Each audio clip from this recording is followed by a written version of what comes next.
welcome to ILTV's Evening Update. I'm Aaron Porras here with the latest news from Israel. Israeli soldiers came under fire today while conducting a routine patrol of the Gaza Strip. While there were no injuries reported, the IDF retaliated with tank fire, destroying a Hamas-held position in central Gaza. No group from the coastal enclave claimed responsibility, but the IDF nonetheless holds Hamas responsible for any and all attacks that originate from the Strip. Tensions in Gaza have been growing high because of a brewing humanitarian crisis in the enclave that could spark another war. Much of the Strip is currently without electricity because of an ongoing dispute between Hamas and the Palestinian Authority over who will pay for fuel shipments from Israel. Up until now, the Palestinian Authority, headed by Mahmoud Abbas, had been paying for the fuel, but earlier today they announced that they would stop in a move seen as an attempt to regain a foothold in the Gaza Strip. The White House has confirmed that United States President Donald Trump is planning to visit the Jewish state on May 22nd for a whirlwind tour that isn't expected to last more than 2 days. This will mark Trump's first trip to Israel and will come as an extension of his European tour, and his Israel visit would be scheduled to coincide with Jerusalem's reunification celebrations on May 24th. During his visit, Trump is expected to recognize all of Jerusalem as Israel's undivided capital. However, there is no word as to whether or not he will fulfill his campaign promise to move the United States Embassy from Tel Aviv to Jerusalem.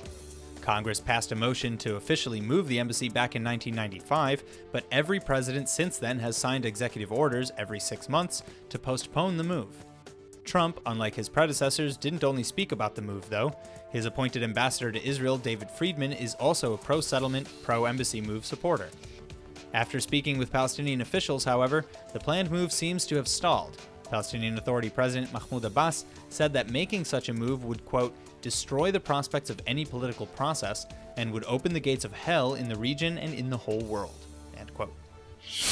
Businesses and public services all across the West Bank closed down today in shows of solidarity with Palestinian prisoners on hunger strike. In addition, protesters could be seen throughout all of the Palestinian territories of the West Bank and Gaza. The hunger strike started by convicted terrorist Marwan Barghouti 10 days ago, and over 1,500 prisoners are said to be participating. The head of the Palestinian prisoner club, Kadoura Farez, said, quote, "This day is special because the Palestinian people are uniting behind the prisoners in their battle, their uprise against injustice. Today proves that since 10 years, Gaza and the West Bank have united in one activity. Today, this has been achieved, which proves that the Palestinian people are united by struggle and resistance and are divided by politics," end quote.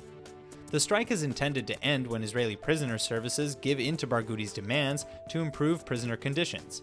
Among the demands are installation of payphones in every prison wing, the abolishment of solitary confinement, the discontinuation of administrative detention, increasing family visits to twice a month, more available television, and the restoration of academic studies for prisoners. Barghouti is largely seen by the Palestinian public as their version of Nelson Mandela and is considered a potential frontrunner for Palestinian Authority president in the future. A lawyer today got his day in Israeli courts, but not in the normal sense. Mohammed Abed, whose clients include many Palestinian security prisoners in Israeli jails, was today himself sentenced to 7.5 years for being the messenger between his clients and Hamas in Gaza. His contact in Gaza was Firaz Fidi, who was sentenced to life in prison for committing terror attacks, but was then released in 2011 in the trade for ex-soldier Gilad Shalit. Abed's defense called the charges against his client absurd and has already stated that they would appeal to the Supreme Court. In addition to the 7.5-year prison term, Abed was given a choice between a 1-year suspended sentence, a 50,000 shekel fine to be paid by next year, or an additional 5 months in prison. Israeli ride-sharing startups Gett, formerly known as Gett Taxi, and Juno have announced a merger presenting serious competition to other ride-sharing companies like Uber and Lyft. No details about the merger have yet been released, but the news site TechCrunch has reported that Gett paid close to $200 million for Juno, which launched last year in New York. Since its inception, the Israeli company Gett, now based in New York, has raised some $640 million, including a $300 million investment from Volkswagen. Gett is an on-demand mobility company that helps users hail cabs in over 80 cities worldwide. The taxi app Juno, however, is only available in New York. Juno has advertised itself as a friendlier alternative to Uber, to which in recent times has developed a less than stellar reputation due to its poor treatment of drivers.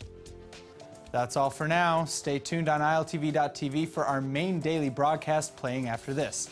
I'm Aaron Porras, and see you next time with our morning briefing from Israel at 8 a.m. Eastern Time.